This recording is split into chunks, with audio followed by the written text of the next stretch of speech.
Okay, here are the two pieces of shorts. So this is actually one piece and it's folded over, and this is actually the inner leg seam here. And you can see, if you look at the whole picture, you can see that this basically looks like a mirror image of this side here, which is perfect because you're opposite on either sides of your body. Okay, however, if you come to yours, and this happens quite often on plain fabric, and yours looks like this, so it's exactly the same here and here, that means you made two left legs or two right legs, and you need to just turn this around and make it back so that it looks like a mirror image. Okay, now when we're pinning these pieces here, we're pinning this part of the seam from here to here, and some people will probably think, oh no, that doesn't fit and it's not flat, and just pin it like this, and you can see now that that's actually not matching. You've actually got to pull those edges together. So you pull that edge together there, pin it, pull that edge together there and pin it. This notch is actually a matching notch. It just tells us these two things are meant to go together. Okay, and then just keep pulling together and pinning just for that short seam there. And do exactly the same on this one here too.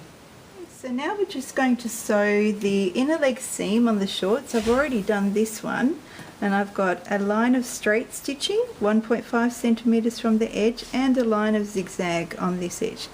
And now I'm going to do this one. So we'll put the needle in. I've just got to change my stitch to 0 so it's straight stitch, and 2.5 or 3 so that it's straight stitch down there. Okay, so here I've got the needle in, it's 1 centimeter in from the edge, and I'm going to back stitch. So we lift up this lever here at the right to back stitch, and we hold it up, and then we go backwards just a few stitches to the edge, and then let go and continue on. And I'm following the edge of my fabric on this second line here, so it's actually 1.5 centimeters from the edge. And as I get to a pin, I pull the pin out. Okay, just carry on. Just ignore the fact that this goes out here. Just carry on straight. Pull the pins out. If we sew over pins, sometimes the needle will break. Okay, so we get to the edge. Stop nice and close to the edge, and then back stitch just a few stitches, maybe 3 or 4. Then lift up, pull away, and you can cut your threads on the edge of your machine or just cut them with scissors. Now the next stage, we're going to change the machine back to zigzag, which is 4 up here and 2 down the bottom, and zigzag on and off the edge of the fabric. Now before I do that, I'm going to cut off this notch. This notch was just for matching, and we don't need to match anymore because we've already sewn it. So we go to here.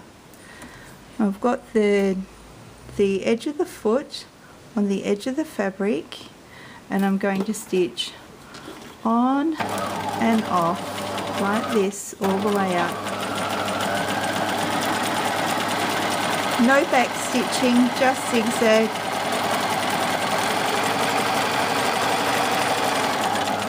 And keep my fingers away from the needle. Okay, now if you notice my thread colour is red and green, that's only so that you can see it. I want you, if you're sewing cream, you use cream thread. If you're sewing blue, you use blue thread. You match the colour of your thread to your fabric so that you can't actually see the stitching so much.